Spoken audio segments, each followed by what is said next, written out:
Where does the Jarry introduction for the Oilers sit with you in terms of the top priorities as you walk into the rink tomorrow? I mean, to me, it's not super because you're focused on the Leafs. I focus on the Leafs, but as like a league-wide story for a team that could win the Cup, it's fascinating. Like, it's a really interesting bet. Like, do you think they got better? Do you think they're just the same? Do you think it's like we just had to do something, anything?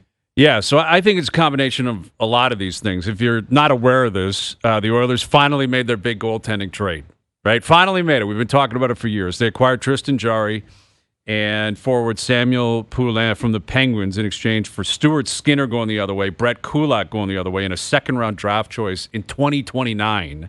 A lot. Which I love that, right? Like, there's a chance that's the 33rd pick overall in 2029. Like, McDavid may be long gone. Jarry may be long gone. Jarry likely will be long gone. Draisaitl could be. Who knows what he's doing with his career at that point. Bouchard, who's coaching, who's the GM. Anything's possible 4 or 5 years down the road. I think you start with the fact that Skinner had to be out of Edmonton.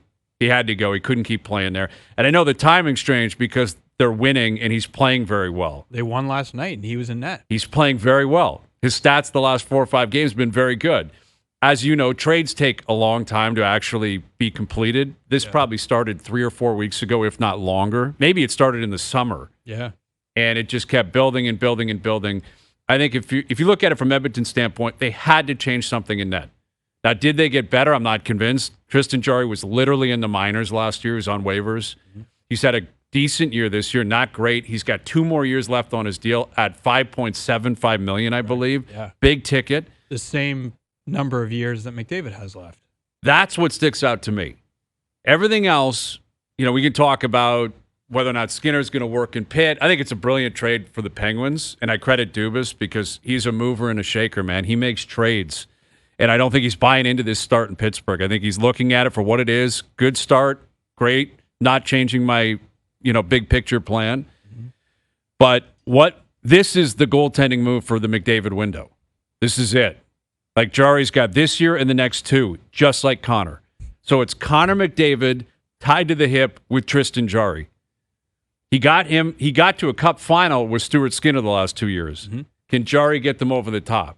Because as you'll notice, and as you have, and I think everyone has, the Oilers are coming alive, and 97's coming alive. Like, that guy put on a clinic last night. Mm-hmm. He has decided, I'm back, I'm putting my stake in the ground. Enough of this McKinnon's the best player stuff, although Nathan was pretty good last night too. But I think change for the sake of change has to happen. I think Skinner had to go. I just don't know if Jarry's going to be good enough. And I don't know if you can trust him for 2.5 years.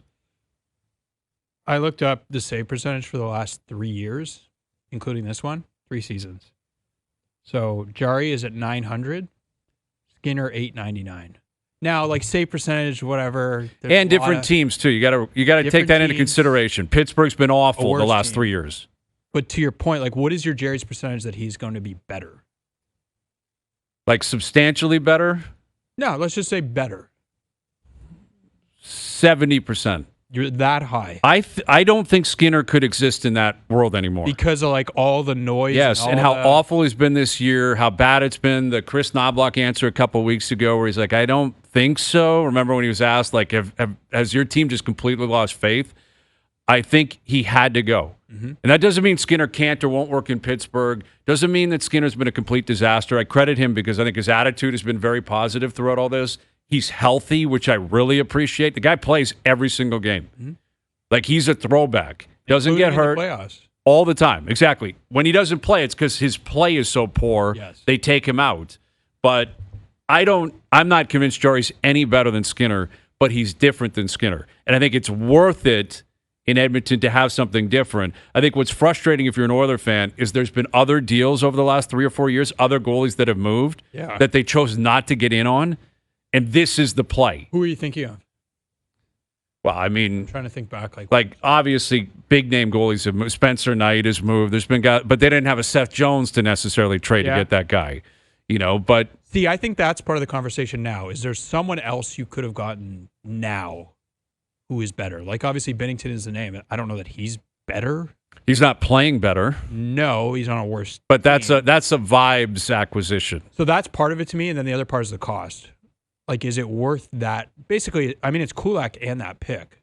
Yeah, and the pick is somewhat reckless. I know people sit there and say, it's 2029. Again, they could be terrible, and that could be a really good pick in 2029. But I guess you're thinking, this is our window now. So, like... And they could have had him for free off waivers last year. Yeah, but at that point, he was not playing. He was terrible, and it's very difficult to do was because you don't have the money. Kyle Dubas, I would say, we're not doing the deal unless we get that pick. Well, I'm surprised Dubas got what he got out of this. Because of the contract, right? Yes, he did. They didn't need any money. Like, that's what I think is surprising if you're in Edmonton, is that Pittsburgh did not eat any of the money on the Jarry deal going the other way. So he got out from underneath Jarry, a player he signed. Like Dubas, one of the first things he did when he got there was sign Jarry to that deal. Yeah. Didn't work out last year, has worked out better this year. But if you're Pittsburgh, you get a flyer on Skinner, see what he's like in a different environment. Well, and he's expiring. Worth a shot. He expires. Kulak expires. You might flip Kulak. I don't know what you're going to get, but you could flip him. You could flip Skinner. I doubt it, but maybe.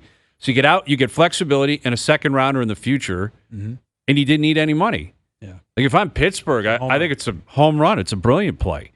And I credit Dubas because, again, they're in a playoff spot or right around it, and Jarry's factored into that. Not going to deviate from his plan. But so you think you couldn't just keep this go? Like, if the option was don't do this or just keep doing what you're doing? I think Skinner had to go.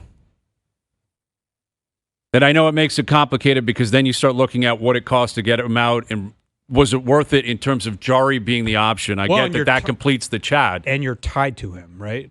If he's good, that's great. Yes. But it's like 2 more years. No, listen, he's tied to the Connor McDavid window is now the Connor McDavid Tristan Jarry window. That is a huge gamble. Yeah. This guy has not been consistent throughout his career. And not always healthy. Right? And not always healthy. He knows the market. I believe he played junior in Edmonton. He's a Western Canadian guy. I don't know what that's worth. But he doesn't have playoff success. Now, he's been on a team in Pittsburgh that hasn't had any playoff success for years because they've been terrible. But it's a big gamble. And that's the link. It's Tristan Jarry and Connor McDavid for the next 2.5 years. Because I don't see you moving off Jarry again. Like, this is it. This is what you got. I like complacency I don't like, right? Like, when you have a problem, I like when you address it. They did go to 2 straight finals. I know, but it's been so toxic around him, and he's been so bad. I know. He's got pulled multiple times. They've made it in spite of him. And they're trying in a lot to win of ways. it, right? They didn't win it. Yeah, you got to make weakness. Yeah. I think the Skinner ship had sailed. Regardless of what the return was going to be or who the alternative was, I do think they made the right decision in Edmonton to move off Skinner. And you put him in a different environment, maybe it works. Like this isn't just anti-dumping on Stuart Skinner, but I think there had to be a different goalie in the net for the Oilers as they get into this stretch of the season and down the stretch and get into bigger games. This is not a perfect comparison, but remember here, they had the Mrazek signing, which I did not like at the time. Remember that? And they're like, it's going to be good here, blah, blah, blah. And then that didn't work for a lot of reasons. And then I think after was the Matt Murray trade, right? Like, do I have the sequencing right? Yeah, Mrazek had left before Murray, I believe. And to me, it was like, this is kind of the same thing, except like all these injury questions. And it was like, well, like he'd been good once upon a time and like different. I get it. Know, like, that's what's frustrating if you're in Edmonton, that you've been waiting for a goalie change and this is your answer, Tristan Jarry.